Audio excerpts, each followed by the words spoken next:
We join our heroes. Heroes, they're all fucking heroes. They're fucking losers. That's what they are. We join our heroes, Triple H, Vince and Kenny McMahon, on a planet called, what the fuck is this even called? What the fuck is this even called? Dragon Force 1? That's got nothing to do with what we're going to be lampooned, you fucking assholes. Triple H is going to be defending the honor of the stupid Impact Plus app, which everybody loves. I will be defending the wonderful Impact Plus app against, oh my God, AEW. What? AEW is the absolute worst. I agree. It's time, Vince. Time for what? It's time for... Wait a minute. I'm Vincent K. McMahon. I say when it's time to do anything, it's time for the ultimate transformation.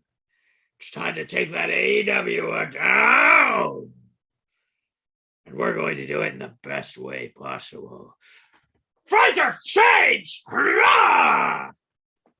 What that's not Dragon Ball Z, Vince. It would be more like sorry. My ass feels real good right now. Yeah, but it smells here. Anyway, it's morphin' time. That's not Dragon Ball Z. You barely even know how to morph. The hell's wrong with you? Do I have to offer the love of this sounds about people defending the Impact Plus app and not very sexy guys sparking. Are you ready, Vince? We will defend the honor of the Impact Plus app against the evil AEW.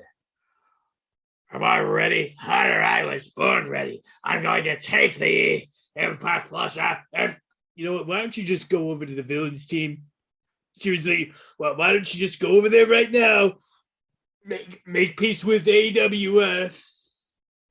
You two can get together, do some wonderful things with some wonderful people, and make some wonderful people go absolutely bonkers with how screwy you could make everything if you guys work together. It's a great idea. Give me a minute. Also, make sure you bring in somebody who can die quite a lot. Why do you say that? I've watched 276 episodes of Dragon Ball Z, Hunter. I know how this works. Hi, my name's Michael Fraser, and I'm going to be playing the role of Krellin. Oh my God, this is absolutely perfect. What? Not Fraser! He can't be Krellin! No! Ah! Oh no. Ah! Michael Fraser is dead. Oh no! I'm betrayed. My guilt level is over 9,000. I must go. Go to AEW, where all the villains go to play. Come, Fraser. Actually, I'm pretty sure I'm alive. You're dead, Fraser! You're dead and the blood is on my hands. I don't want anything to be on your hand. Oh no! Vince and his number one fan went to AEW. Whatever will I do other than party with the fact that I got the number one app in all of professional wrestling, the Impact Plus app. And so Triple H partied for like 3 fucking weeks without Vince McMahon around to bug him. I don't understand how this is at all a Dragon Ball Z story, but here we are. Oh, no, you were like, let's do a Dragon Ball Z parody. It's Goku Day Japan tomorrow. Hallelujah. Who do we have in Asia that actually listens to our podcast? And don't tell me it's that one guy who eats the ramen that I do not like. Oh, no. It's worse than I thought. AEW and Vince are releasing the AEW WWE app. That's right. We're going to be releasing the number 4 deal in all of professional wrestling, the AEW WWE app. And all we have to do is press this button and we will destroy all other apps, especially the Impact Plus app. You will do no such thing! Aha! Boing! I'll show you. Just because I can't make the Dragon Ball Z sound effect doesn't mean I can't boing up like that. Boing. Oh my God, why'd you hit my heart? Because I know what I did to it, Hunter. You bastard. I will defend the Impact Plus app to my last breath. Kamehameha!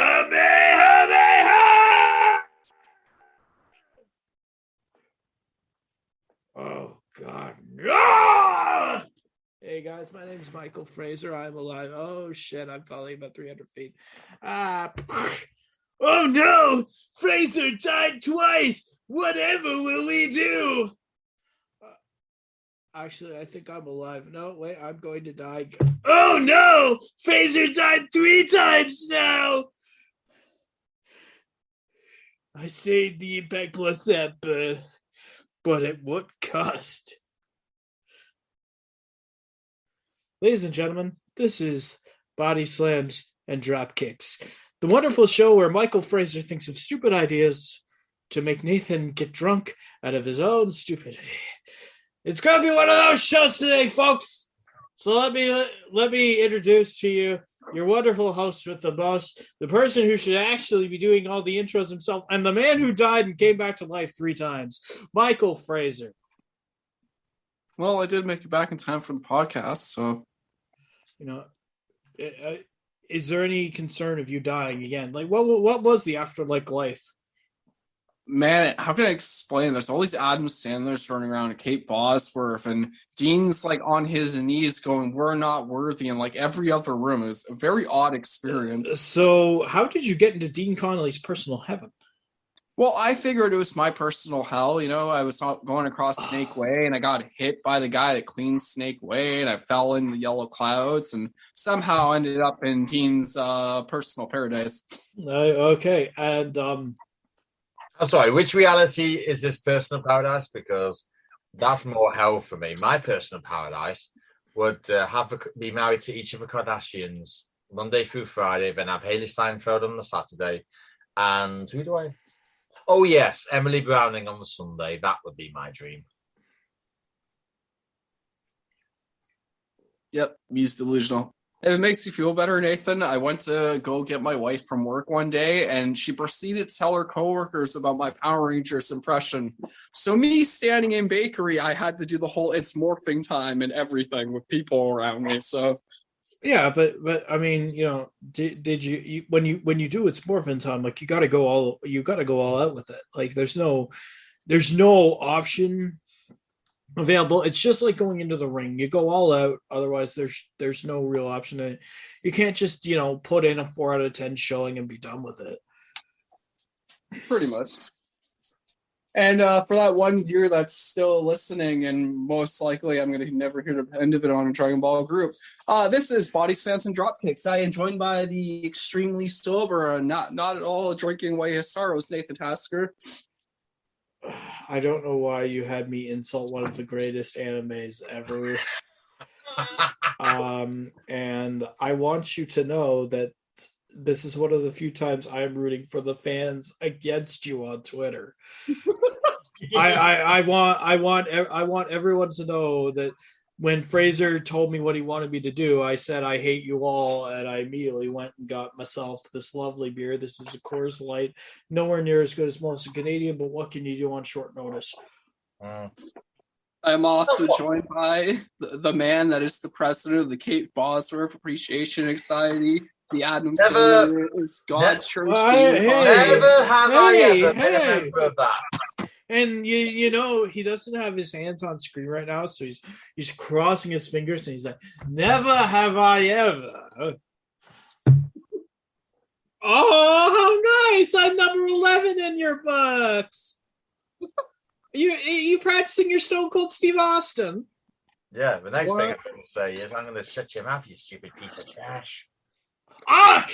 That's what I've been saying for so many freaking times. When somebody asked me to be the narrator, I was like, okay, where the hell's the biz? I'm giving you until the count of 10 to get away from my door. 1, 2, 10. Merry Christmas, you filthy animal. So are you I'm actually sorry, going to get on I'm with the sorry, news, was or there are we actually going to an intro in that? lampshade Dragon Ball Z even more with the Impact Plus app, the number one app in all of professional wrestling, the greatest spy ever, and the fact that AEW WWE app had to be the main antagonist was the biggest insult to the Impact Plus app, because they would never have something as stable, as wonderful, and as fan pandering as the Impact Plus app. You know what he did? He should have had AEW ROH. That would have been a bit more believable. No. See, if it were AEW, ROH would all be under one AEW app. But still more believable. Yeah, but you're in an anime, Dean. You have to suspend your disbelief. That's why Michael Fraser only died 3 times on this podcast. Haven't we died once already? Well, I don't know. Apparently, Fraser has been replaced by some dude named Yamcha. Yamcha's the one that kind of dies in a really humiliating way fighting a Cyberman. So it has hit the point where they made pop figures of him in the pose where he's in the crater and he's unconscious, dead. And that is a great way to judge a fan base based on what Funko does for them. Dean, do you have anything to say? Do you want to let out your aspirations for your idols before we get started? Like I know you have please. your retractment tour. You gotta bring up how you didn't do your topic on your podcast, and actually I substituted, but I was not prepared, so I will. I've already apologized for that anyway. But are you gonna apologize why again? doesn't Mr. Fraser apologize to Nathan for making him strain his voice again for the 25th? Oh, don't worry about that. I didn't strain my voice. That's what the barrel is for. Then why did you say I hate you too? Oh, because that's going to kill me later. I had to go get something to make sure it didn't kill me now. That I hate you. Sorry. Shawn Michaels is going to come on the podcast and say I hate you. Well, let's hope not. Wait, why didn't we get Super Saiyan Shawn Michaels come in and rescue to save Triple H in the end there? Because I can't do the voice. That's why we talked about this, though, that Triple H just narrates how amazing Shawn is because we don't deserve, us lonely mortals, to hear the voice of the Shawn Michaels. But then if that's true, shouldn't I also not be narrating his awesomeness? Because you see, the way I see it, me, the game, Triple H, if Shawn Michaels is too good for us mere mortals, and I'm a mere mortal, that means I should not do anything to insult the great Shawn Michaels. And now I will let you leave with that while I go get myself another beer, because I have a feeling it's going to be one of those podcasts, and I want to be ready for it. Tammy Sonny Sitch reportedly arrested and facing numerous charges, including manslaughter. And you had to start with this one, so I can't leave. God damn it. There's about 3 articles when it comes to her today, so you'll enjoy it. Screw her. Jesus Christ, she's a has-been. Okay, so here's the thing. I am terribly sorry about what Sonny's had to go through. I really, truly am. But, when you're with God, when you're with Shawn Michaels, and you've proven yourself unworthy, that's what happens. But seriously though, no.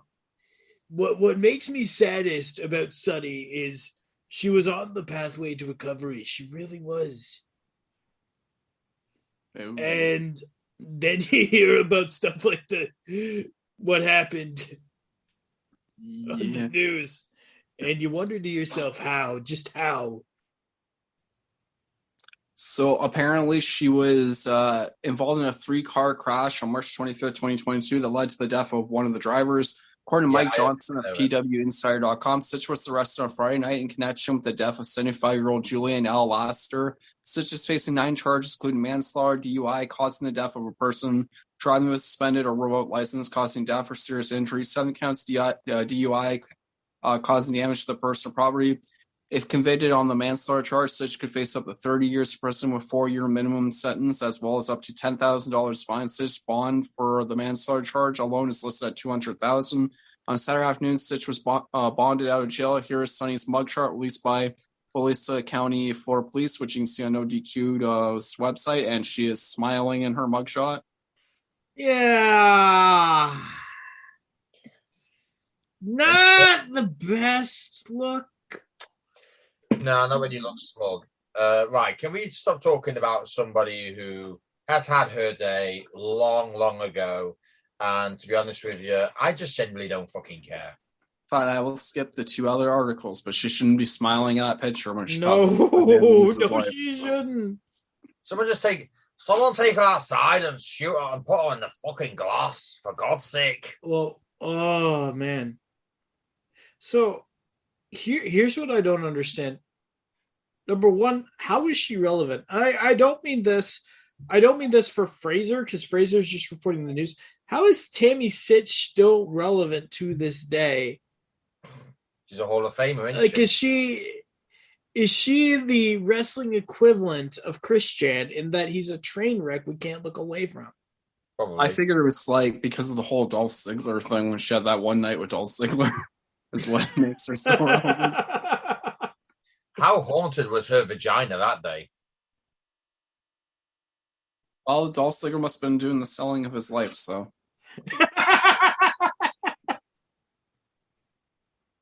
And then Dark Side of the Ring, when what was it? Wasn't Shawn like accusing Brett back then of like having something going on? Having some sunny days, yeah. Yeah. Shawn Michaels. Every day is a sunny day, but sunny is not anywhere. Sunny days, keeping the clouds away. Here we go. Hey, did anyone actually get to Sesame Street with Sunny? Does anybody want to go to Sesame Street with Sunny? Oh, God, no, it'd be Oscar the Grinch down there. How many times did you go, Brett? 1, ha ha. 2, ha. 36.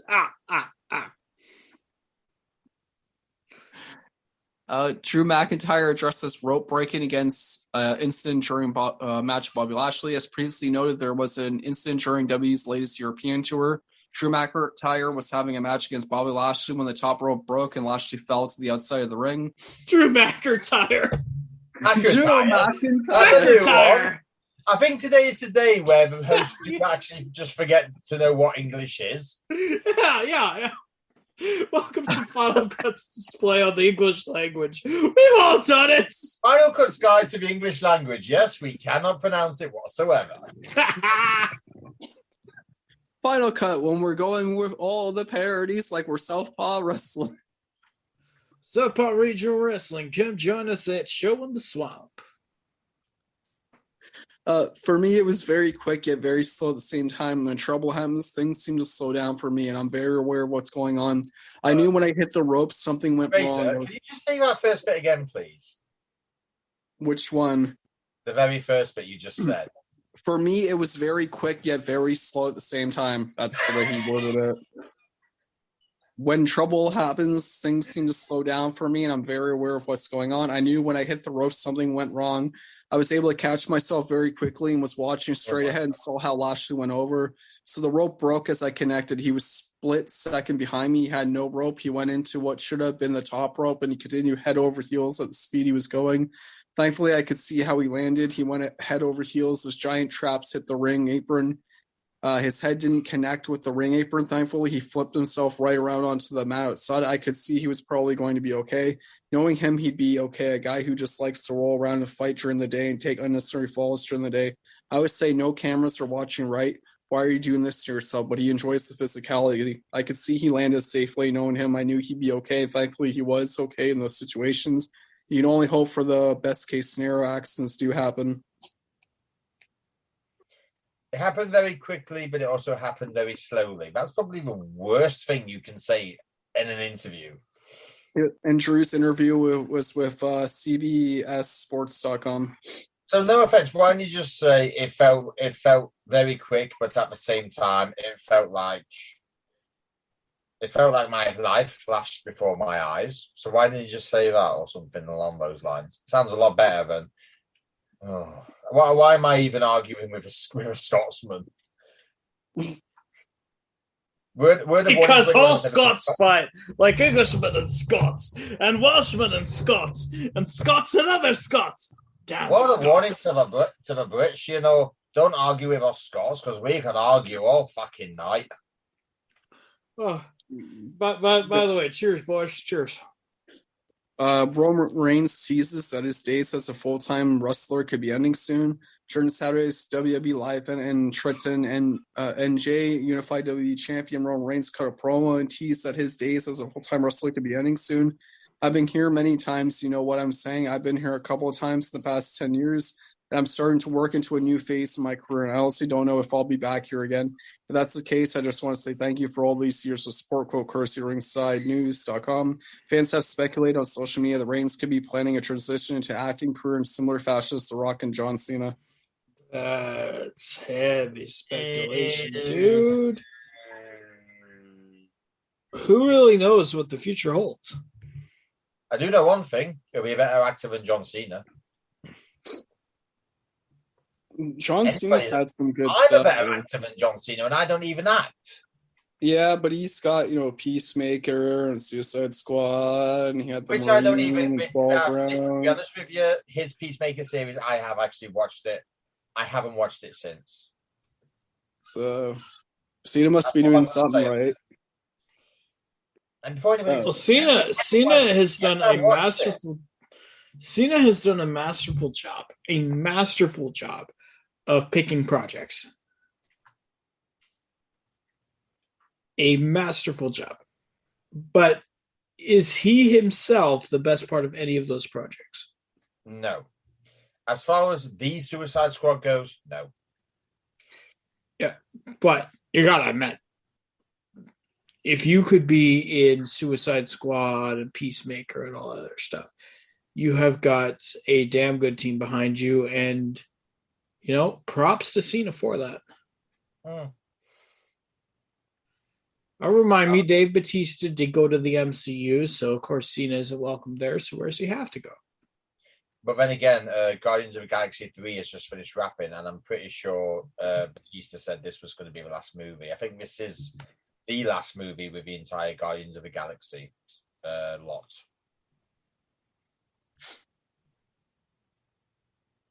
Pretty sure.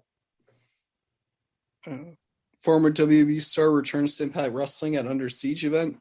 During Saturday night's Impact Wrestling Under Siege event, former WWE star Mia Yim made her return to Impact Wrestling by coming to ring and confronting Deonna Purrazzo. He had previously worked for Impact 2016-2017 under the name Jade, and the video footage is on Impact Wrestling's official Twitter account. Fraser, did you say Deonna Purrazzo? I say it both ways. Deonna Purrazzo. It's not as if Josh Matthews is making you say Purrazzo. You know what, Dean? You started in the botching, and now we're all doing it. It's all downhill from I don't here, think Nathan's done it Mr. yet. Leadership. Well, Nathan will botch. Don't worry about a thing. The only time that'll happen is when you botch an accent, which I don't think will ever happen. I didn't know that. Well, the producer would say you botched that. Well, see, there you go. Yeah, but this is the producer. She says that about everything. Yeah, but this time she's actually got a point. Honestly, if she goes back and listens to this and thinks to herself that none of this is post-worthy, that's going to be the day. You do realize that the day that happens, we will no longer have a podcast. I know. The betting odds favorites to win at WWE Backlash. So they've done a list for it on what's the betting site, betonline.ag. Oh, so we're recording gambling now. We're perpetuating gambling on fixed fights. Fraser, why don't you just grab a time machine, go back to 1985 or go forward to 2015, grab a grey sports almanac and come and make us rich. Yeah! You saw what happened in Back to the Future, too. Like, I'm not messing with that. Drew McIntyre, RK Bro, we're at 275. Roman Reigns and the Usos is 185. But apparently the pluses and minus symbols are the favorites. So the Reigns and Usos are the favorite to win. AJ Styles is the favorite to win. Rollins is the favorite to win. Happy Corbin's the favorite to win. Lashley's the favorite to win. And Charlotte Flair's the favorite to win. Well, I am hoping that is all wrong. With Ronda has to score 700. And Charlotte's score of 360, and so far Charlotte's the second highest behind. Charlotte will not win because if oh my god, if Charlotte wins, then Ronda Rousey might as well get rid of her reputation that she had. Hello, my name is Ronda Rousey, and I am the pussiest woman on the planet. And we gotta skip over all the sunny news. Hello, Charlotte. Skip over. Malachi Black. Cool. Sonny, she's not cool. In fact, where's Carlito when you need him? Just like talking about Sonny. Cool. Carlito wouldn't be cool enough to even think about talking about Sonny. It's not cool. Carlito only spits on people who are cool. I spit in the face of people who do not like to be cool. Spit in the face of people who do not like to be cool. Malachi Black comments on how the COVID-19 pandemic negatively affected his WWE career. During an appearance on Universal Wrestling Podcast, Malachi Black commented on how the COVID-19 pandemic negatively affected his career in WWE. The pandemic was obviously not good for me at all, and I've always been told that the reason why is because Vince McMahon could not gauge because he didn't have an audience. He come in with this raw style, but then we were guided to be smart about how the structure of how the match structure would like to be presented more potently, basically.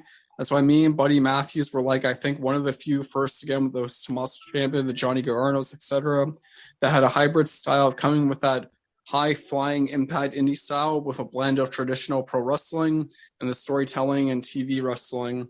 I feel that's what made us stand out apart because it was exciting and a dynamic and it was a little bit different. And then, like I said, when the pandemic hit, I was always told the reason why the booking was the way it was is because Vince was just going, I don't know who's over or not. I don't know who's getting a good reaction. I don't know because the ratings are doing all this.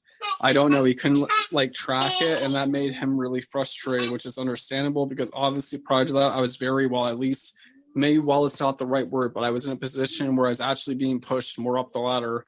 I really think the pandemic era did so much damage, and not just for me, but for people like you and for a lot of people because it was all hard route, courtesywrestling.com. Well, the way I look at it is very, very simple.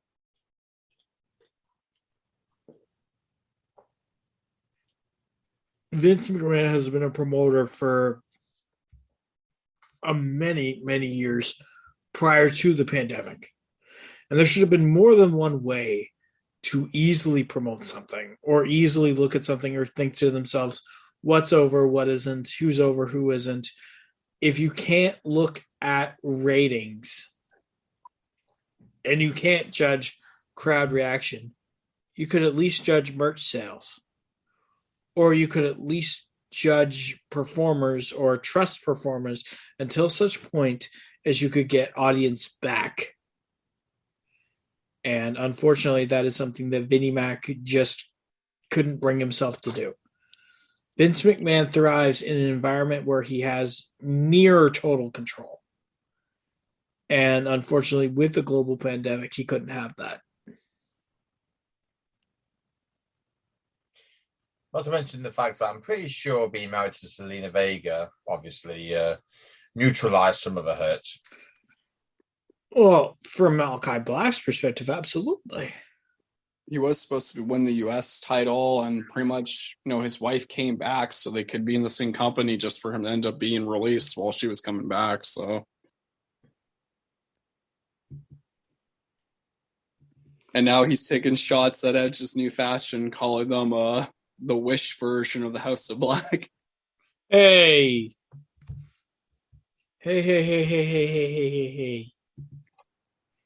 If that weren't totally true, I would say Edge has done. Edge has forgotten more about wrestling than he'll ever know.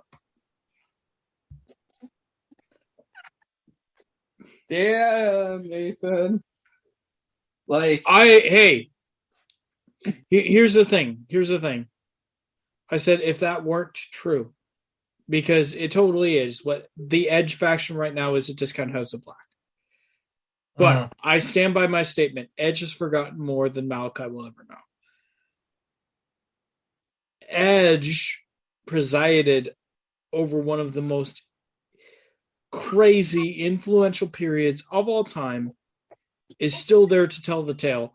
Broke his freaking neck in 2011, yet still cared enough about the business to be an ambassador for it for 9 years and still have an urge and a thirst to get back into the ring and entertain each and every one of us. Edge, above all people in Canada, deserves our respect. Edge is my favorite Canadian wrestler. I'm going to be completely honest.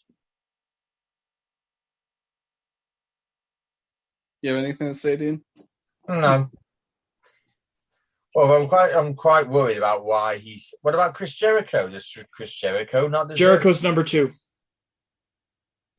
You're not And going to like your the top comment five, that was then. said, though. Sorry, Dean. What was that? Who's in your top 5 then? For Canadian wrestlers, Yeah.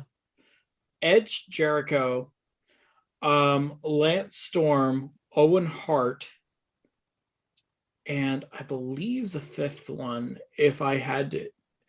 The number 5 fluctuates quite a bit. Why don't you just say Shawn Michaels? Because Shawn Michaels isn't Canadian. May I remind you, if you want to boast about Canada so much, why do you live in Florida? I don't live in Florida. No, but he said Chris Jericho was all about that once. When so here's the problem. I don't care where people live. When you look at the impact of people like Edge and Jericho, I'm going to say this right now: Jericho has had more of an impact. Jericho is a master of reinvention, but I'm a bigger fan of Edge than I am of Jericho. Right. So if Jericho asks me for a touch of a bubbly, I'll say, yeah, I don't think Nathan should. No, I'll take a touch of the bubbly. Absolutely, I'll take a touch of the bubbly. So if he offers you a taste of the bubbly, you're going to put Jericho at number 1. I will take a touch of the bubbly, but I'm not sure if I'll put Jericho as number 1. I can tell you I appreciate the hell out of Chris Jericho, as should any wrestling fan. You're not going to like this article. No, what? Who? No, this one's for Nathan. This is one of those. I don't know how Nathan's going to react if I read this. Is it Shawn Michaels? It has something to do with Shawn Michaels, but he's not going to like it. Oh, for the love of God, Fraser, you already got me drinking. What the hell else do you want? It's from Russell Inc. Kurt Angle. Nope. Chris No, Jericho. Stop. I know the article. No. In the interest of fairness, Fraser, it is the news. Read the news. Yep, that is right. I know the article. I know, but they don't. Who have not heard it. How do you know they don't know the article? It's Kurt Angle talking about Shawn Michaels and Chris Jericho. Any self-respecting fan knows. I know, but we got to get through this. Oh, for the love of God. Fine, I will mute my mic. You don't say it. I've had to go through 2 minutes of Fraser explaining some weird ass alternate reality where I have a vision. I have a dream house with Kate Bosworth in it, so he can't fucking say anything. Yep. Anyway, Fraser, proceed. Kurt Angle has doubled down on his previous take that AEW star Chris Jericho has surpassed WWE Hall of Famer Shawn Michaels as the greatest of all time. I can feel Nathan's like a fanboy rage on the back of my neck. I can feel the heat, and I'm about 5,000 miles away. Angle first made the comments when Jericho appeared on the Kurt Angle show in March.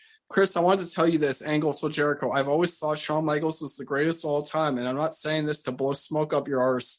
But What the hell is the arse? The ass. What you've been able to accomplish in AEW and how long you've been able to have this career. I think that you you have taken over Sean as the greatest of all time. Angle added, you really have, Chris. I mean, that with all my heart. In a recent interview with Lucha Libre Online, Angle was asked why he anointed Jericho as the GOAT, and if were any specific factors that influenced his opinion.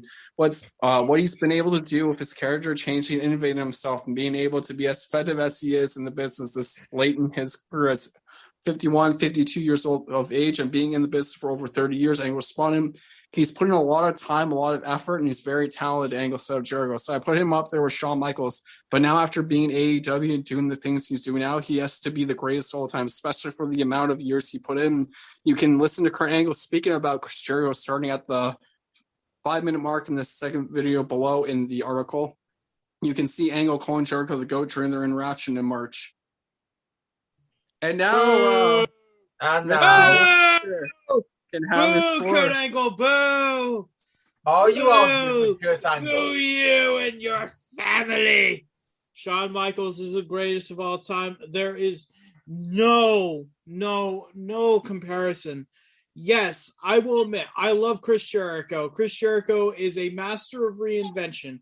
I can see why people would think that. Those people, as much as I can agree that we are, a kind, fair, objective podcast, those people are wrong.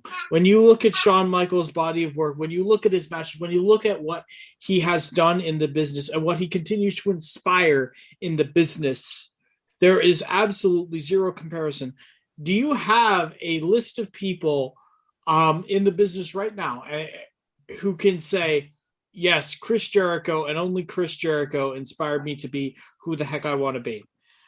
No. When you look at Shawn Michaels' list of inspirations, you have Chris Jericho, you've got Kevin Owens. Hell, he trained Bryan Danielson. He's a big influence for guys like CM Punk. When you take a look at CM Punk in a lot of interviews, saying he would like to team with Shawn Michaels just for the experience. When you take a look at everything Shawn Michaels has done, and you take a look at his entire body of work, including Crown Jewel 2018, which I can't believe I'm saying right now. But if you take a look at all of that, there's always something in a Shawn Michaels match that makes you go, wow, hot damn, or he knows what he's doing. And that in itself is absolutely spectacular, and there is no other wrestler alive who can do that. So as much as Kurt can have his own wacky, crazy opinion, wacky, crazy, freaky, deaky, super wrong opinion, guys, Shawn Michaels will always be the greatest of all time. That is one man's opinion. No, that's actually the opinion of the podcast. We all agree Shawn Michaels is the greatest of all time. I can't believe you guys are not defending the serious, super great, ultra opinion of all time. And this is actually my muted opinion. I just want to see Shawn Michaels get asked, and Shawn Michaels being like, I never said they're allowed to call somebody else the GOAT. Exactly. So here's the thing. A lot of people will focus on being the next. Like the next Shawn Michaels, the next Michael Jordan, instead of being the first them. And the problem is you cannot beat Shawn Michaels. You will never, ever be Shawn Michaels. And the way that Shawn Michaels has influenced and changed the business has allowed Chris Jericho to change himself and thus help change the business. So if you are giving Chris Jericho a comment of being the greatest of all time, no, he isn't. That honor belongs to Shawn Michaels and Shawn Michaels alone. Then if you read Jericho's book, you even hear how he patting a lot of himself after Shawn. When people would say he looks like Shawn, like when Shawn was in the Rockers, he was beaming over it. Yep. So also we want your unfiltered opinion. We want the raw Nathan. We want the You don't trust me. Trust me. You don't. Trust me. You don't. You really don't. At this point in time, I've drank a lot of alcohol in a very short amount of time. You do not want the raw, unfiltered Nathan. I feel like because the raw, unfiltered Nathan is canceled. The raw, unfiltered Nathan. The raw, unfiltered Nathan would say something along the lines of Shawn Michaels is the greatest of all time, and anyone stupid enough to think otherwise does not deserve to even lick his boots, his freaking boots, which he hasn't put on in 4 years. Shawn Michaels. I'm sorry, how is this going to get us cancelled? Because this is Shawn Michaels is a fucking god among fucking men. And you will show the god some respect. You call JBL the wrestling god? Really? No, that's fucking Shawn fucking Michaels, man. What's the big deal? It doesn't hurt anybody. Don't you? No! It hurts all of us true wrestling fans. The moment that it says, what's a big deal? It doesn't hurt anybody. Yes, it does. Because those of us who know wrestling, who knows the true inspirations of the business, Shawn Michaels is yours. Not just mine. It's everybody. When you look at your God, the Undertaker, more God than strong. Who is his best matches against? HB Shizzle, HBK. When Fraser looks at Kenny No Balls and thinks to himself, "Oh my God, this guy is great." Who did he model his match style after? That's right, Shawn Michaels. Exactly. Hold on a minute. Did he have a Hunter Hearst Helmsley style facial hair once? Yeah, but if he did. He did. But that's because Kenny No Balls doesn't have an original bone in his body. But we'll get to that another day. But seriously, when you look at wrestling in general, and you look at the enigma that is Shawn Michaels, there is no comparison to anyone past, present, or future. Shawn Michaels is the best there is. Shawn Michaels is the best there was. Shawn Michaels is the best there ever will be. And that's coming from a Canadian. And as of this moment, every single Canadian wrestling fan probably hates you. Exactamundo. That's why I said my true unfiltered opinion would get us canceled. But did you listen? Why is it? Why is it? Did Fraser try to ring me in? No. Well, in that case, maybe you should do it true HBK style. Who's your daddy, Canada? Oh, I'll do that. Who's your daddy, Canada? There you go. Okay, well, to bring the Canadian viewers back, that Nathan has. There's no way in hell. There's no way in hell we're doing that. Technically, we still got 2 Canadians on the show, so technically we still have 2 viewers. Bret Hart addresses rumors of him possibly making a return to AEW television. During an interview with Lucha Libre Online, Bret Hart was asked about the rumors of him possibly making a return to AEW television. Owen was better than you. Well, I'm happily retired. I'm a home guy now, and there's not a lot I can do in wrestling. People say, "What are you going to do? What would you do in AEW?" And it's like, what would I do? Referee, manage, be a chairman? It's like, I don't want to be remembered that way. I want to be remembered as a wrestler. I'd be happy to help a lot of them, and I know a lot of them, and I talk to them a lot. And sometimes they text or phone call me, and people call me up. I always got advice, and I always can pinpoint a little things that can make a difference in a guy's match or something he's doing. But I'm a guy that likes being home, so they're gonna have to call me on the phone. It's not something I wish I could go to do stuff and more easily, but I'm getting a lot older, and it's getting harder for me to keep flying around and doing stuff. I gotta pick my days so that I can do stuff. There are a lot of things I would love to be a part of in AEW and what they're doing. I know they've got some great wrestlers there, and I have a lot of respect for the organization, all that. But right now, I'm happy at home, quote, courtesy of WrestlingNews.co. Brett, we'll let the greatest Bret Hart fan go first. Anything you're up. Brett, this comes from a Canadian who believes that you weren't even the best in your own family. I can't even get the words out to even I can't get the words out now. Yeah. Brett, you're not even the best in your own family. That goes to Owen, but besides the point, I'm happy Bret Hart is happy at home and happy living his life. And at the end of the day, like, we can all hope to be as happy as Bret the Hitman Hart, because he's had so much fun in the wrestling business over the years.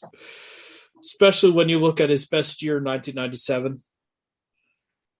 Oh, I thought you meant the other favorite of the year when he had to face Goldberg. Well, we'll see. Goldberg ended his career. We'll see. Who other than Michael Fraser would like to see Goldberg? I don't. That's exactly. You? No.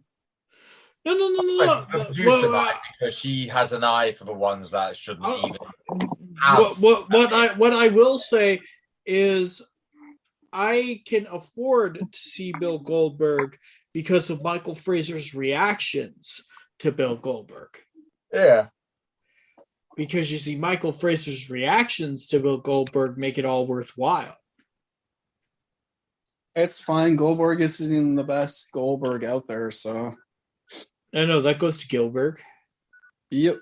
We thank Gilbert. Gilbert's great. Gilbert is the true Goldberg. Man, when you have Goldberg's mannerisms down better than Goldberg, there's no comparison. Cody Rhodes comments on video of young fans. Team Raw! Millions of dollars worth of talent at Cody Rhodes. So after the May 6th edition of WWE SmackDown went off the air, Cody Rhodes defeated Rollins in a dark match main event. Following the match, Rhodes met with people at ringside, and a young fan ended up jumping the barricade in an effort to get a picture of Rhodes. Rhodes said the following in regards to the video that was published on Twitter. "This popped me." He ended up getting the pick. If you want to see the video, it is on the Twitter account at Brendan Turrisi, Turrisi. Kid jumps the barricade after the show to try and get a picture of Cody, and Cody's just doing the crying laugh emoji of a camera. See, here's the thing. How young was the fan? Oh, he's like little, probably. He looks like he's 4 or 5, oh, that's maybe. Adorable. So he's like a little kid. That's adorable. I've not seen this. I need to see it. But that's the kind of love that, like, all professional wrestling needs to, like, aspire to have. Congratulations to Cody, honestly. Anything, Nathan? Or My name's Nathan. I've been the guy who's been talking. You're talking to Dean, the person who is sitting there hating his life. Yeah, but I feel like you're in a very dangerous moment right now because of the blasphemy against HBK. I feel like you're like a nuke is waiting. No, I ain't got anything. Carry on, boys. Now, as we try to calm Nathan down before we go to commercial. You're not going to do it. Stop. You started this. You're not going to stop it. All right, well, this is one of Nathan's several voices on this podcast. Former WWE writer Vince Russo says he was recently... Bro. Man, I know what you're thinking, bro. I don't know anything about writing, bro, but I will tell you, bro, right now, bro, that I can say bro better than you, bro. So during the Pounding the Meat podcast, former... That's right, bro. I pound my own meat, bro. Nobody else pounds it for me, bro. Vince Russo talked about recently being in contact with Vince McMahon. A couple of months ago, I was offering my help as consultant. I didn't want to be hired. I'm never going to work in that environment again. But I was like, never going to help, bro. Just going to grovel at his feet, bro.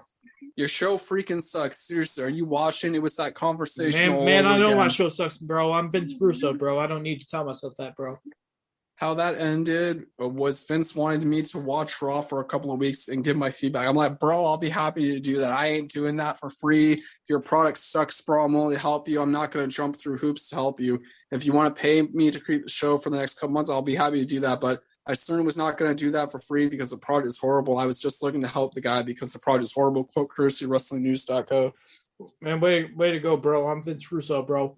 Man, I know how to spice up a bad product, bro. Man, I did WCW in 2000, bro. And everyone says, bro, that was the best product I ever seen, bro. You want to know what the high point of that product is, bro? Seriously, bro? It's when Vince Russo, bro. That's me, bro. I'm the ultimate bro. Man, when I became WCW World Heavyweight Champion, bro, the wrestling's pop, bro, for the WWE, bro. That Vince Russo himself telling you your product sucks. Here's the thing, bro. Man, I know what I'm talking about, bro. Man, bro, the WWE sucks, bro. And so here's the thing about Vince Russo. I'm sorry, I can't keep this up any longer. Vince Russo is only good when he's got a filter. And I don't believe a damn word that comes out of his mouth. So I don't even believe a damn word of that article. I believe that he thinks the WWE product sucks. But in terms that he was put on it in a consultancy position, I highly, highly doubt that. Vince Russo is one of those people who likes to inflate how important he actually is. Because trust me when I tell you, he isn't. In the Attitude Era, he had a filter. He had Vince McMahon, and it was Vince McMahon making all the final decisions. Vince Russo was the one throwing darts at the board and making sure, or trying to figure out what actually worked. Vince McMahon was the ones who tucked the darts off the board that didn't work. And you're making me compliment Vince McMahon on this podcast simply because Vince Russo's involved. Ain't cool, bro. Ain't cool. And I see Dean cringing over there, like face palming. Yeah, I believe it. Details on Freddie Prinze Jr.'s plans to start a wrestling promotion. During his podcast, actor and former WWE writer Freddie Prinze Jr. talked about his plans to start a wrestling promotion. I plan on having this thing up and running in 18 months. That's my plan. There's a way for me to get it done sooner, but it requires going to Australia for 3 months and leaving my family. I'm not a big fan of doing that regardless of how kind and respectful the studio is, unless I was in a position where I had to. I love being a dad. It's the reason I walked away from the business in the first place. I doubt I'll have a TV contract right away. It's very difficult to maintain ownership and get a TV deal in the beginning like that. If you're established, they can come in and license you or buy a portion of you, but you'll still be in control. I think I want to start it as a 2-hour show. I want my storylines based in reality. I want to give the women and the men equal time on the roster. And the goal is to bring the show to television. I want it to be a SAG show. What that means is I want it to be a union show, which would mean each and every single one of my wrestlers would be a member of the Screen Actors Guild and be entitled to all the insurance, medical benefits, and retirement plans that the entails. Quote, courtesy WrestlingNews.co. I sincerely hope it works. Yep, let's just hope we get enough talent. But to be fair, who wouldn't want like health insurance and all the perks that go with being a member of a Screen Actors Guild? It would help affect a lot more wrestlers if they did that. Who doesn't want to be an independent? Who wants to be an independent contractor where you have to fork out for your own health insurance? You have to fork out.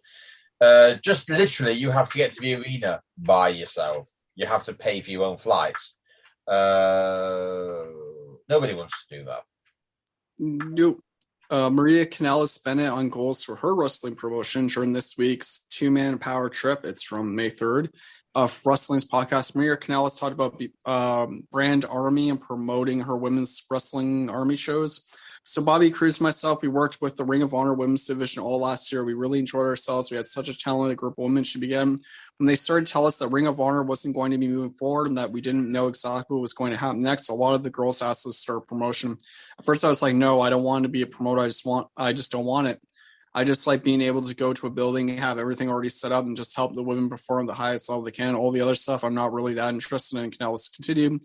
But because so many girls asked us to do it, we started to look at different ways in order to start the show. The biggest thing to me was the profit sharing aspect of it through Brand Army. What we're doing is we're setting aside a percentage to give back to the girls. That's really important to me. I'm not out there bumping. I'm not out there with the possibility of getting injured. So for me, if I can profit share with the girls and make it more worthwhile, that'd be great. Now, are we going to get there in a month? No, probably not, maybe 6 months, but that's the goal. The goal is to be able to make everybody a little bit of extra money. Good luck to Maria. Definitely. And then we got Jake the Snake, but It's Jake Roberts feels that alcohol is a gateway drug and not marijuana. During the DDP Snake Pit podcast, Jake Roberts talked about substance abuse and W not allowing the usage of marijuana. I don't think marijuana is a gateway drug. I think alcohol is. I'll tell you, all the folks out there, I'm a pro pot. You know, I never got in a fight when I was smoking pot. Never got in trouble when I was smoking pot. I never wanted to do hardcore stuff when I was smoking pot. But you give me a few Jack Daniels, brother, I want to fight and I want some shit to go down. I want some goddamn C-word drug right now.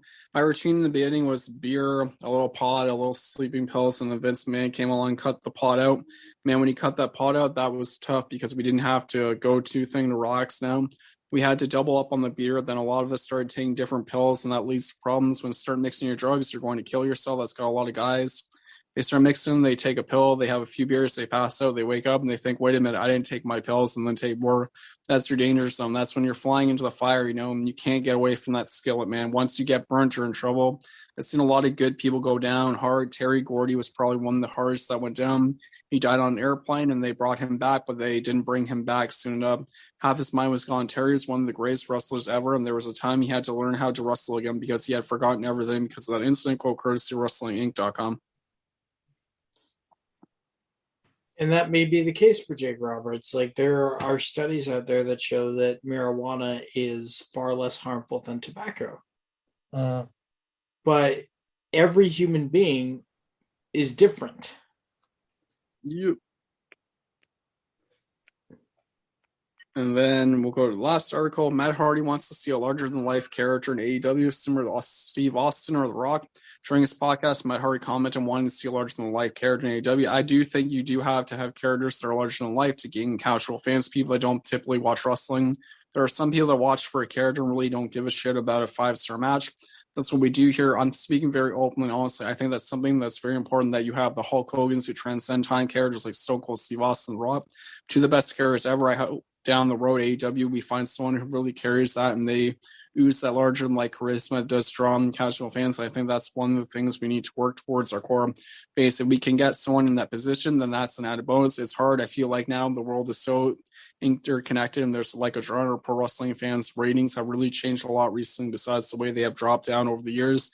Now I feel like the world's more interconnected. I do think there are always times where you can get guys white hot and have some sort of special quality about their characters. That's where I think AEW can stumble upon or personally create at some point. Quote courtesy WrestlingInc.com. Technically, isn't MJF in that mold? I think MJF is in his own mold, quite frankly. So he talks about superstars, but what the fuck is MJF? MJF is probably like the best star they have right now. MJF is MJF. And that's the thing. I don't understand why you would want a Stone Cold Steve Austin or The Rock. I really, truly don't. Focus on making your own megastar. That's what Austin was. Austin was literally the personification of lightning in a bottle combined with Steve, I forget his actual last name, but Steve Austin's. Yeah, Steve Austin's persona matched up to 11. That is something unique that you cannot bottle, that you cannot have the next of. Same with Dwayne Johnson. Dwayne Johnson, if there's one thing that he knows how to do, it is work a crowd. And, you know, he's got his own charismatic personality that is basically Dwayne Johnson turned up to 11. These are people. They are not products. They are people that can be turned into a product. And unless you have something like that, you're never going to find a Stone Cold Steve Austin or The Rock. The closest thing you have is MJF because there isn't anything like MJF.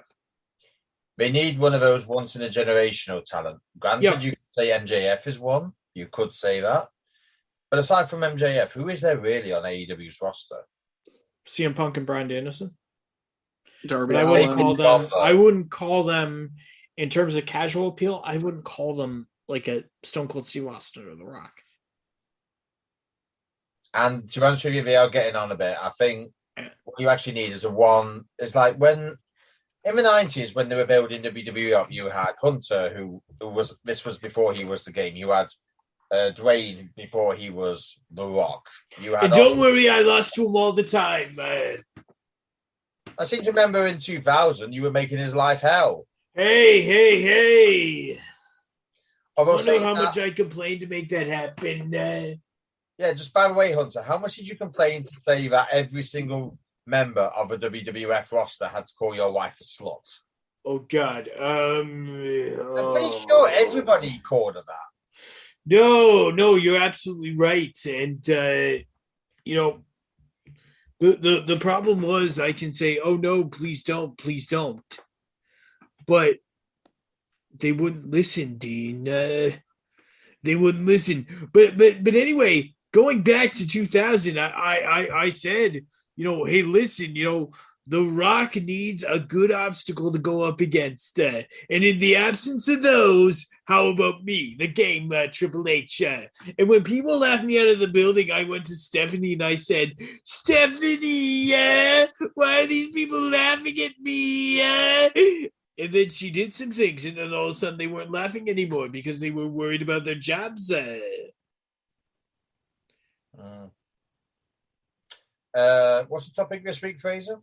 Well, Mr. Conley, I think you should reveal our Impact results first.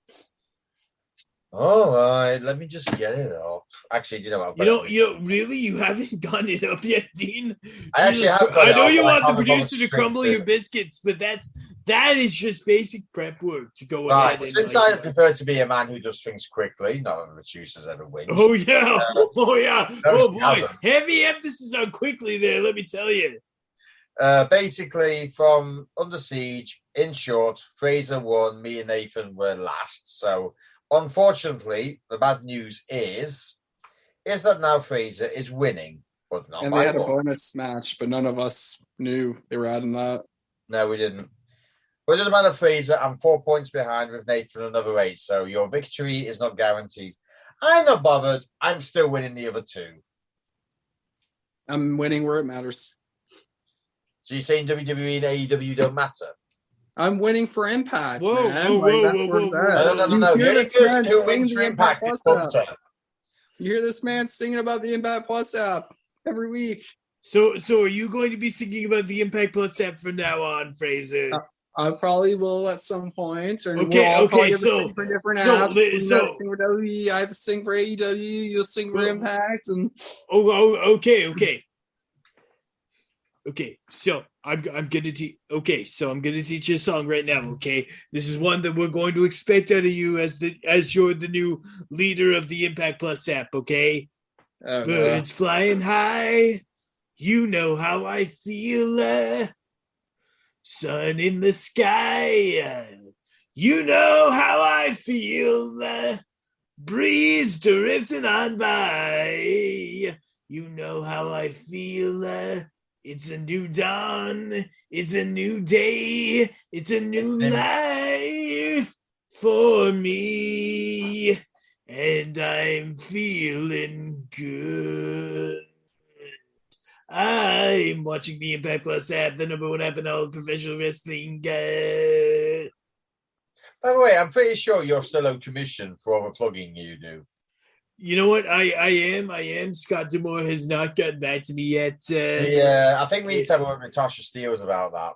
I agree. And for the record, I'll have you know that if she didn't win, something is definitely wrong at Impact HQ, because she is a boss among women. They talk about Sasha Banks being the boss in WWE. Let me tell you something. Tasha Steeles would take Sasha Banks and say, "You're fired." Actually, I believe Tasha Steeles would take Sasha Banks and make her bitch. Well, absolutely, because you see, Tasha would beg after being fired. And Sasha Banks would be fired, and then she'd beg Tasha Steeles for her job back, and then Tasha Steeles, taking mercy on her, would have her go get coffee, and then just go from there. But you're absolutely right. Yeah, I'm sorry. I'm sure there was a topic in here somewhere. Well, we have WrestleMania Backlash tonight, which is probably the most filler-filled pay-per-view. And since it's the most useless pay-per-view ever. Gone are the days when you would actually have, like, say, The Rock versus Stone Cold Steve Austin, or maybe even Rock versus Hunter. Hey, don't And worry since- about a thing. The Rock would totally kick my ass. And since we have the amazing wrestling mind of legendary Ryan Pastor at the moment, even though he's not here and he's been sending his delegators people to bring his opinion to this podcast, how would you fix tonight's pay-per-view? Because I can't believe somebody on Twitter actually defended this card. Number 1, don't have it. Number 2, make it a bit more interesting. Well, here's the thing. You've got the bare bones for a good card. I'm sorry, you do. Edge and Styles, I wouldn't change anything about. Because that in itself is interesting, despite the fact we know where it's going. Yep. Well, at least. But here's the thing: where WWE messed up with this card is in 2 crucial areas: stakes and build. Matches like Almost versus Bobby Lashley could have been a lot bigger had you actually built it competently.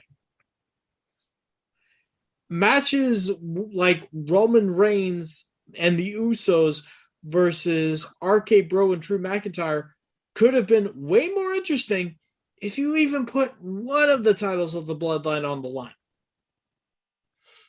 Because here's the thing. Title was on the line. Because here's the thing. Let's say the tag team belts are on the line. Yep. And Randy Orton pins, I don't know, Jey Uso. Let's say that, for example.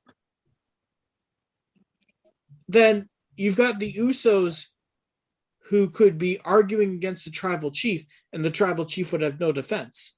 That's an area we haven't seen Roman Reigns in before.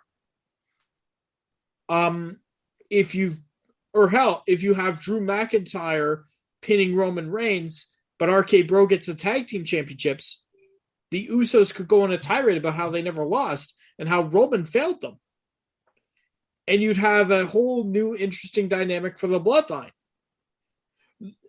The way it's set up now is that Roman Reigns can take a loss without being pinned or affected in any way. Mm-hmm. Who's going to watch that? I'm not. Then again, I can't anyway. The IC title. But why is Ricochet not on the card? But that's the thing. You've got the bare bones for a good show in WWE Backlash. But there are so many cases where the stakes aren't nearly high enough to warrant my money or my subscription. Right. I'll tell you what, Frey, shall we go through the matches and see whether they're actually pay-per-view worthy? Yep, let's break it down. But this is what bothers me. They have Ricochet doing like title defenses on the show, but they built nothing around him. There's no feuds, there's no nothing. At least like when Damian Priest had his belt, at least he was taking on like Miz, Morrison. Like he would always have something going on, even if he's just tagging with somebody else. But like you have some of the best singles champions and nothing. And we already know like Mustafa Ali's probably just going to come back, get fed to Austin Theory, and then eventually leave because he wants to leave the company. But like they had no excuse not to put Ricochet on this card. Why are you like not making any of your belts feel important? You're making even like the Usos. And here's the thing. The Usos always end up at the tag team titles. So how are they being elevated at all? Where's their single title pushes? Like they always get the tag titles without Reigns. Reigns' boldest lie he ever gave them was that I elevate you. When he didn't, he just took the both of them, beat them up, and basically made them fall in line. Yeah. And they will never recover from that. And I know we talked about this before, but that could be solved by, again, having the belts on the line and, you know, having the Usos question that. That would be a spot for them to go. In fairness, we have not had the Bloodline argue since Jimmy came back, really. Yeah, it's always been like one unit, like a foundation of right, where the tribal chief leads, we will follow. So why not have a bit of dissension in the ranks? I mean, no offense, but don't recall a movie where at least one or two people did not have an argument about something, but yet you don't see that with a bloodline. No, and even with Jay, like it took Roman having to choke out Jimmy for him to say the words "I quit" as well, and like nothing. They haven't. Jay has so much that they could have built around him, that they could have pushed him forward, but so far everything's around Reigns, and we're like. They have all these angles where we could see Reigns' lies coming undone. They could do all the stuff even Nathan said. But, like, it seems like there's no interest. This storyline seems like it's on such borrowed time because The Rock isn't here. But you could put Damian Priest. You could have Ricochet stepping up. And since when was, like, the Raw roster or SmackDown main event so spineless cowards now? You have Reigns the belt, but where's the rest of our main eventers stepping up? Like, and I always throw this back to Punk. Remember the night when Punk became world champion? Every single week, some main eventer was stepping out to come and take him on. Where is that here on SmackDown? When has the whole main eventers just become a bunch of cowards? I can't throw Drew in there, but with Drew's whole thing is they messed that up from the beginning. They could have had their last match, unfinished business, time limit, something happening, Roman cheating to win. But they're basically just going to have Drew go in there, and it's not going to be anything different. They could have had unfinished business, but they're not doing anything to really make it interesting. As far as Drew goes, if he does win a title, he ain't winning it till September when WWE comes over here.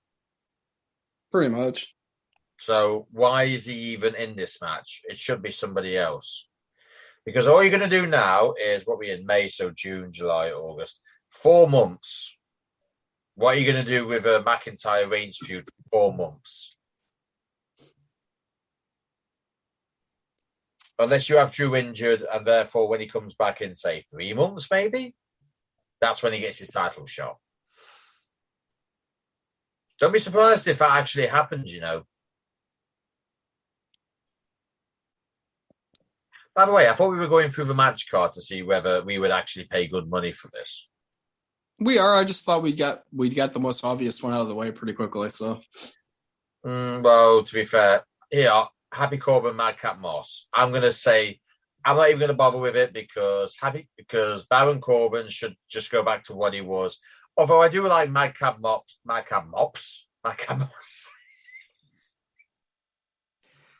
He's half mad and half Dean Ambrose.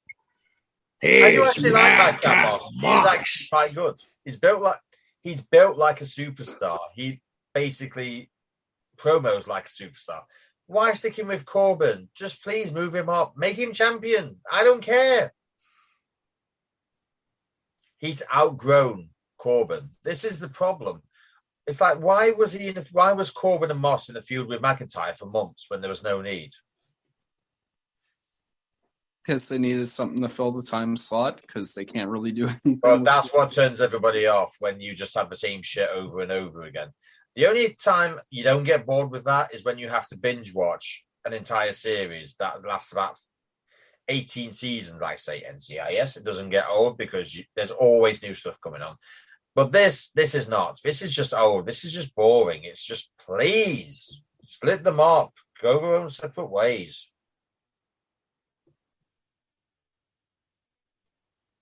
So that one's already out. Next. We got Ronda Rousey versus Charlotte Flair in an I Quit match. If Ronda Rousey loses this, then what the fuck is going on? She can't lose twice in a row. She loses twice in a row, she might as well just not even bother. So first thing I'm saying is Ronda Rousey's winning no matter what. It just dilutes her as an actual character and as an actual competitor if she does not get that SmackDown title tonight.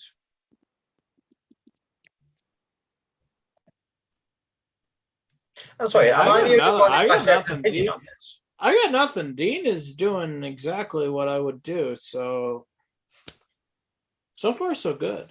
I swear to God, if I wake up in the morning wanting me breakfast, and while I'm having my breakfast, I find out Ronda Rousey is not SmackDown Women's Champion, that's it. I'm done. I am so done.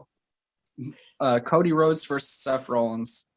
So this is basically the a botchery. Cody Rhodes of Seth Rollins, basically. Yeah. Cody Rhodes, unfortunately, is somebody you have to keep undefeated because he's the only one with mystique about him. But at the same time, you are diluting Seth Rollins' character. I understand that.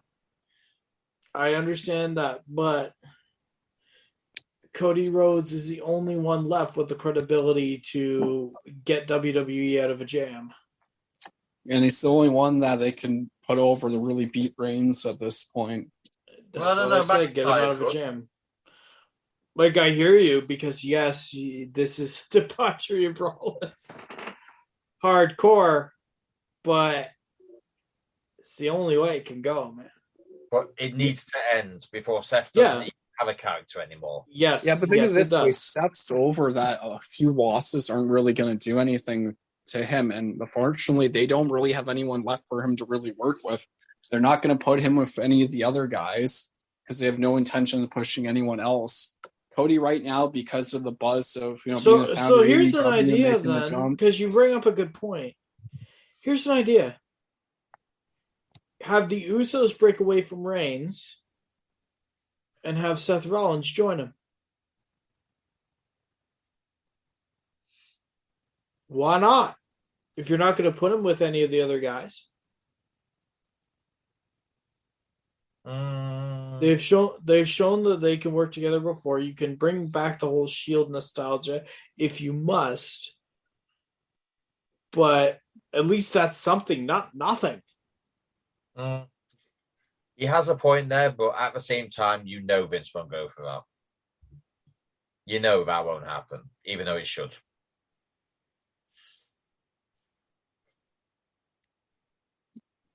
The only thing is, who can Seth really go with? He can't go with anybody. They could have him work Edge. They could have him work Damian Priest. They could have him work Ricochet, Xavier Woods, Kofi Kingston. So here's the problem. If he works Edge, he's already worked Edge. Been there, done that, mate. Damian Priest, I agree. Who's the face? Kofi, I see your point. But at the same time, do you want to see him work Kofi? No. Do you want to see him work Xavier? Not really. No. People would actually go and say, well, why is Seth Rollins fighting those two? He's way above their actual talent. Then we got Ricochet with the IC title. Which would be good for Ricochet, but again, you'd have that argument. You'd have the argument that Rollins is too good for Ricochet and Seth would be Intercontinental Champion. Yeah, but there's also the problem since Reigns has both belts and they're really holding off on feuds. Like, there's not really anything for Rollins then. Yep. So unless Rollins going to go off TV for a bit, or if they're going to have him like pop around the brands, putting people on notice, Send Seth to NXT. It seems to be what's happening nowadays. I mean, Dolph Ziggler's just been there with Bobby Roode. I mean, who else was there? Natty's been there in the past couple of weeks. Charlotte Flair showed up last year. Why not send Seth there for a bit of a challenge? If there's nothing left for Seth on Raw or SmackDown, then the only other alternative is NXT. No offense, have him go against Bron Breakker.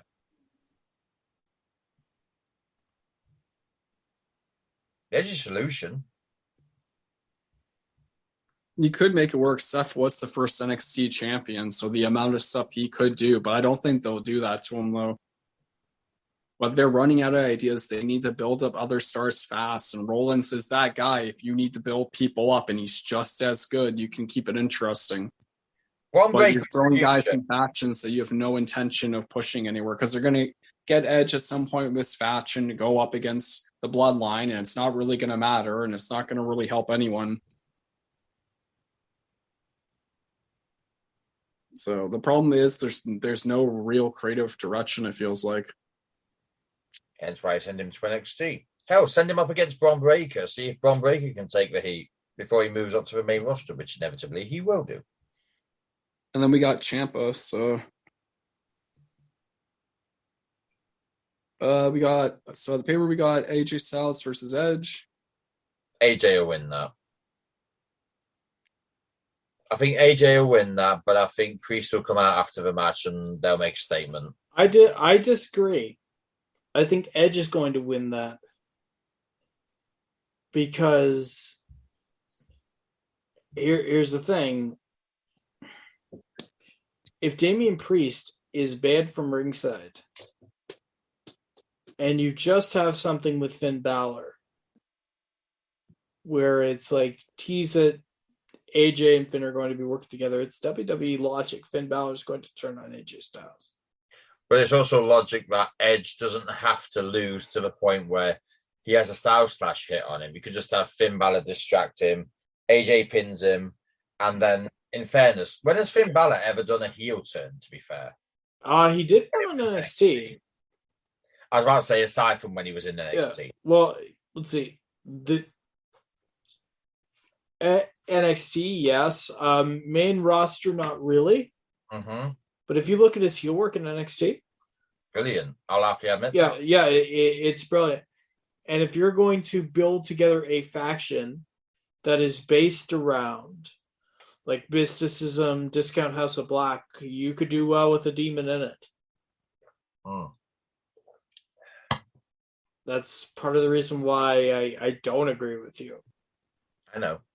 So, but at the same time, you can't have it all one-sided, both in the psychological stakes leading up to the pay-per-view and then the actual pay-per-view. Well, exactly. That's why Damian Priest is banned from ringside. Exactly. So AJ Styles has a psychological edge. Yeah. So that when Edge wins and Finn ends up making that claim, he will. But there's no guarantee of that. Yeah, but that's where I am, and we'll agree to disagree.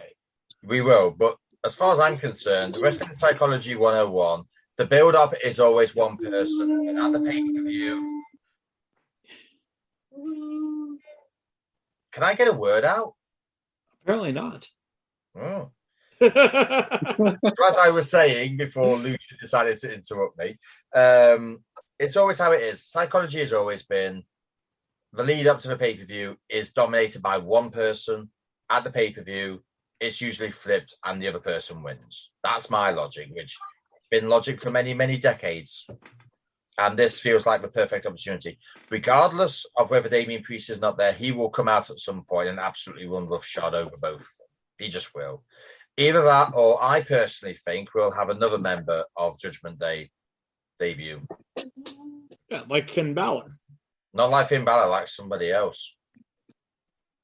I don't think Finn will join them. I think there will be a third member, but I don't think it'll be Finn. Then we got Lashley and Almost. That is what I call the piss break match. That's what I call that's what I call a number 2 match, where you can spend half an hour on the bog and you know for a fact that you haven't missed much. Exactly. There's 2 ways to look at this. One, if Lashley wins, then Almost as a monster of a man is literally worthless. Or the other way to look at it is you have Almost beat Lashley and it is literally taking the piss. Yep. And here's the thing with the pay-per-view's name, too. They're not exactly living up to it. You had all this stuff that could have happened after WrestleMania, but you didn't do it. Like, look at Impact's card. Look what they did with Josh Alexander and Moose and all the matches from that. But that was a great pay-per-view the night Josh Alexander became champion. They built all their stories around this point. Yep. Because now it's 11 plus days since Nathan broke Moose, but... Yes, you did break Moose, mate. And I'm pretty sure he's still pissed, even though he doesn't give us a second thought. You're welcome. But what is the point of not having your belts on the show? Like, you have you have the great champions, but you're not using them. You have guys you could be pushing, but you're only using them for the weekly show. This pay-per-view should have brought all the heat from WrestleMania to this next pay-per-view, but it's not. All this is one of those, like, I could skip this pay-per-view and not feel bad about it. I mean, where's the Raw Women's Championship? What's Bianca Belair doing? Pretty much she's not listed. This is, I think, just for SmackDown so far, but there's nothing really going on, basically, because since Reigns isn't defending either of his belts, they're pretty much, you're paying for maybe like one title match. which will not force anybody, unless they are diehard, to fork out however much it may be to go and watch a pay-per-view with 6 matches on it. Granted, there might be more added, but by the time that's happening, I will actually be in bed. So what can we do? Like, even when WWE used to have Bad Blood and all that, or even those side pay-per-views, what was the Taboo Tuesday? They always had, like, loaded cards. Sorry, Nathan, I didn't mean to interrupt you. No. But, no, you said exactly what I wanted to, so. This whole card could have been fixed by raising stakes. Remember 21 years ago, was it at Backlash that year? The 2-man power trip versus the Brothers of Destruction, every title on the line. That would have been better. Has this generation actually had a winner-take-all match when there's been more than... No, they haven't. So what was wrong with that? Have all the titles on the line? Well, here's the problem. Roman Reigns is involved. We can't have Roman Reigns not looking strong. You make the Usos lose then. Well, I guess we all can't be Dolph Ziggler where you're pulling double duty in matches and getting quality out there. And if you're world champion, you can't do that, then maybe you have the belt on the wrong guy. Yeah, but they're always going to put it on Reigns, mate.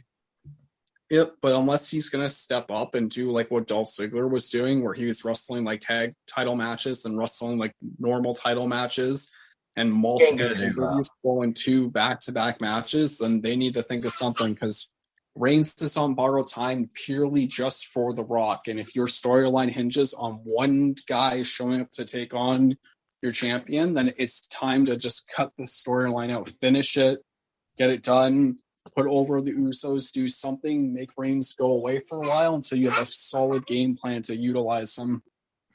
Because if not, you're just wasting everybody's time. Makes me glad I don't actually have Sky TV, so I can actually watch it. Not that I would watch it anyway, because I'll usually be in bed by the time it's on. Seriously, boys. To be honest with you, I know we've just discussed it, but it makes me more depressed now that we've just actually had that discussion. Here, do you want a card that will cheer you up, Dean, for live for next Wednesday? Next Wednesday? Yes, for AEW. It will be the FTW. Oh my God, are we really using AEW to make me feel better? Yep, versus Jungle Boy with the FTW Championship on the line. For the Owen Hart Foundation tournament, we got Darby Allin versus Jeff Hardy, Tony Storm versus Jamie Hayter, Adam Cole versus Dax Harwood. We have the Jericho Appreciation Society victory speech, contract signing with Wardlow, MJF, and CM Punk versus John Silver. CM Punk, that'll be a bit of a one-sided affair with Punk and Silver. I want Samoa Joe back on AEW television. Yeah, he's been doing good with the ROH television title last little while.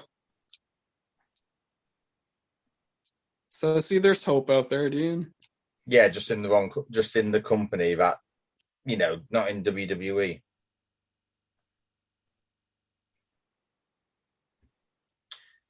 Oh, I never thought I'd say this, but Impact is actually the more appealing product. You mean Impact has a champion that has got the people on his side? Yeah. And, has gone through trials and tribulations and looks like he could I try not go to through be more. a man of the people, Senator, but I try to be a man for the people. A man who won multiple belts, but they made each one of those reigns really interesting to build up his story up to him becoming world champion again after losing and regaining it, and Nathan destroying the former world champion Moose. The former world champion who, granted, give him his due, he did actually do it very well. Unlike Josh Alexander, who didn't have to fish an old belt out of a back room and call himself a champion for several months. By the way, this is also the same Josh Alexander who could not contain his laughter. Yeah. By the way, so what we've just proven is that 1, Moose is no good, and 2, please play Josh Alexander at poker because he has a shit poker face. Oh, yeah, we love you severely, but please improve your poker face, particularly when you make a world champion laugh, you've just That's it. Done. We are done. I don't need to go. Retire happy. See, I don't need to go to Press Pass anymore. We're sending you every time Moose is there, so you can kick it off. Be like, Moose, do you know know what? who we Hey! Do you want to know what's funny? I was always worried about my reputation in the Impact locker room, but it appears my reputation isn't as dreadworthy as Nathan's is. Well, see, there you go. See, now you're free to go to as many Impact Press Passes as you want, because it's going to be a heck of a lot better than me going there. You can I'll just make everyone even more uncomfortable.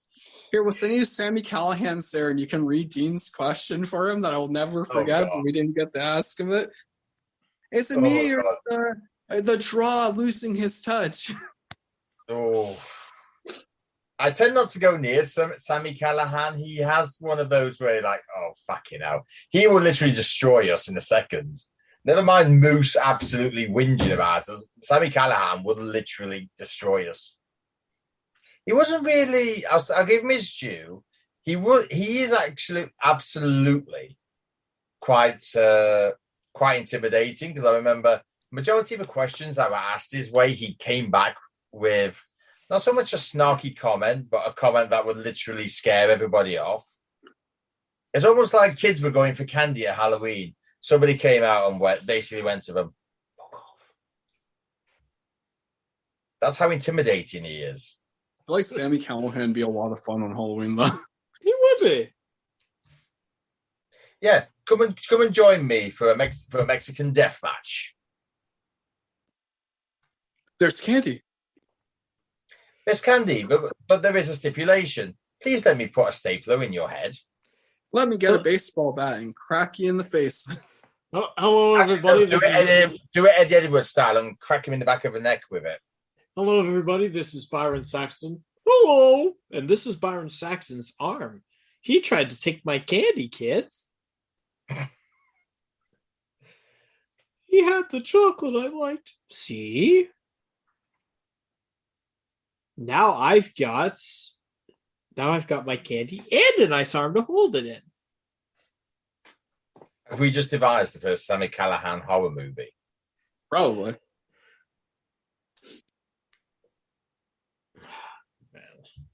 Is there anything else that can make me more depressed than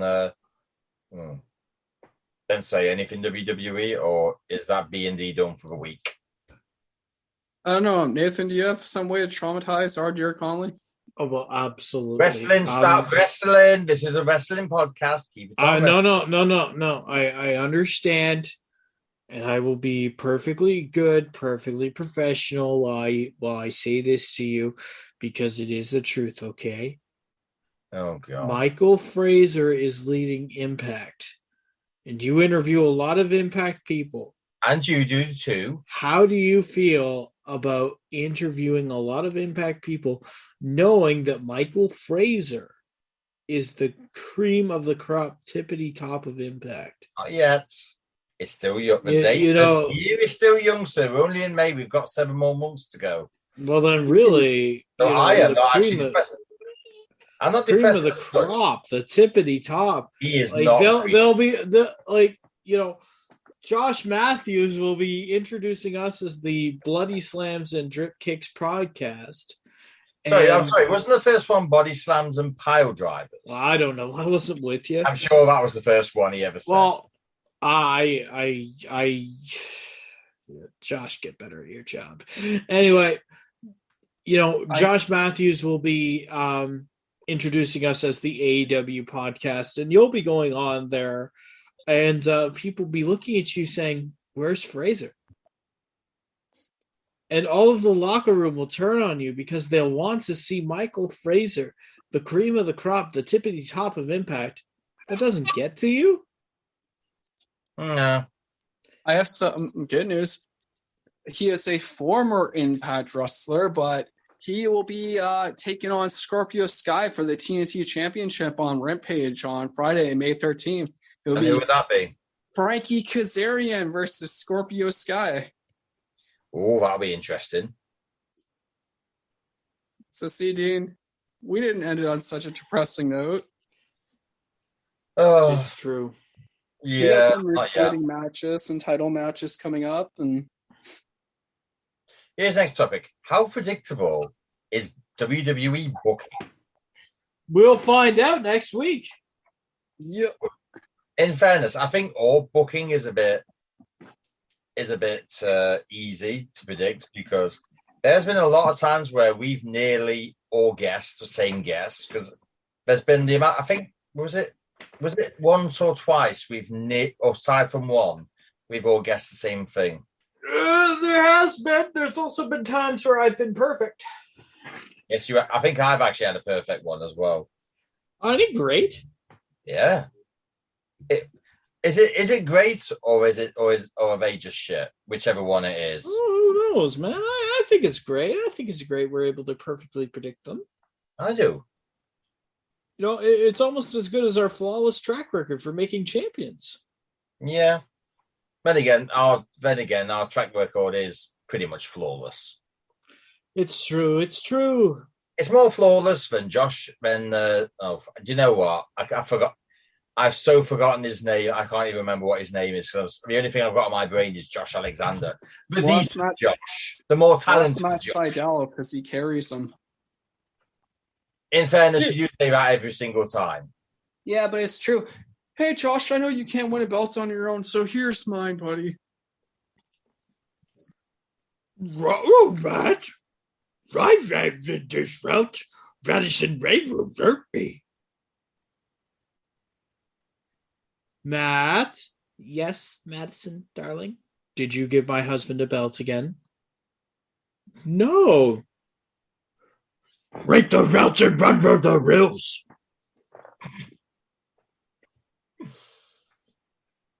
Pray to God we don't get Madison Rain on here. Oh God, can you imagine? But you imagine the carnage and the anarchy. Hey, I would be more than I would be happy as a lark to get Madison Rain on here.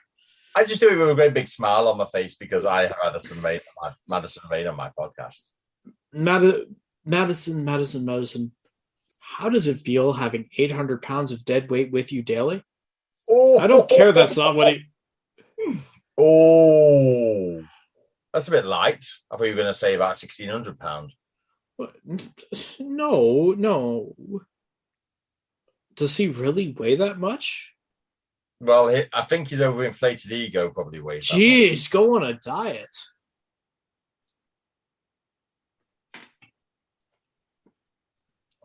It's good for your health, Josh. Do you know what else is good for his health? Learning our podcast name properly. You want to know what else would be good? I seem to remember, I know a certain hostess who has no problem with our name. Yes, no, her name is Gail Kim, and the difference between her and Josh Matthews is light and day. See, now you got me doing it. Thanks a lot, Dean. I know, mate. I know. But no, the difference between Gail Kim and Josh Matthews is night and day, in the fact that she does not want to get a name wrong. No. You know, Gail Kim has actually contributed to the wrestling business instead of taking from it. I know. Yeah. Like I said, her and her husband can be the perfect party hosts. She can be the party host. He can cook the grub. By the way, I would actually like to try some of his grub sometime because obviously in England, we don't get that opportunity unless there's a restaurant that he owns that I don't know about. Yep. Seriously, Gail, house party. Invite us. Nathan will bring the cools. I'll bring the Jack Daniels. Fraser will bring the kids. all of us drinking around. Fraser brings the kids. That's a great idea for a party, Dean. Not at all bad for the kids at all. Who doesn't love kids that look cute? Well, hopefully Moose isn't watching them because he can't keep anything. So. Oh! How quickly we turned on that? Oh, Jesus! Need some ice for that. I don't think you need ice. I think you need to go into a freezer for that burn. Oof. No. Damn. It's a good one. I think we should end it there. I think we should end it there. Yeah, let's end it on that. That's a damn good burn. Like, no No plugs, no shows. Let's No social, no nothing. nothing. No nothing. I want us all to take like a 10-second moment of silence to just appreciate how great that burn was. Yes, just if I may finish on the 10-second bell ring that we're going to do in recognition of a burn that would make Dwayne Johnson quite happy. We'll see you next week, ladies and gentlemen. Hunter.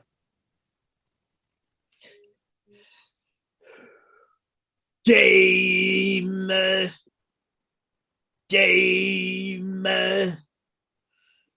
Moose got his ass handed to him by Michael Fraser. Game. He's going to need to go to a psychologist to get out the poison that was just inflicted into his body, but he can't because Michael Fraser is Kid Poison. Game. Moose's wife will look at him and be like, "Oh my God, Moose, what the hell? How did you get burned by that game?" Then Moose will go to his wife and say, "Oh my God, it's Michael Fraser. I can't. He's so cold-hearted. Ice game. Moose will never want to wrestle again. Game. Helena and Lucian will go up to him at the party and say, "Hey, Moose, want to fight?" And Moose will run away screaming. Game. Game, set, match. Moose, you got your ass handed to him. Fraser, great job. So proud.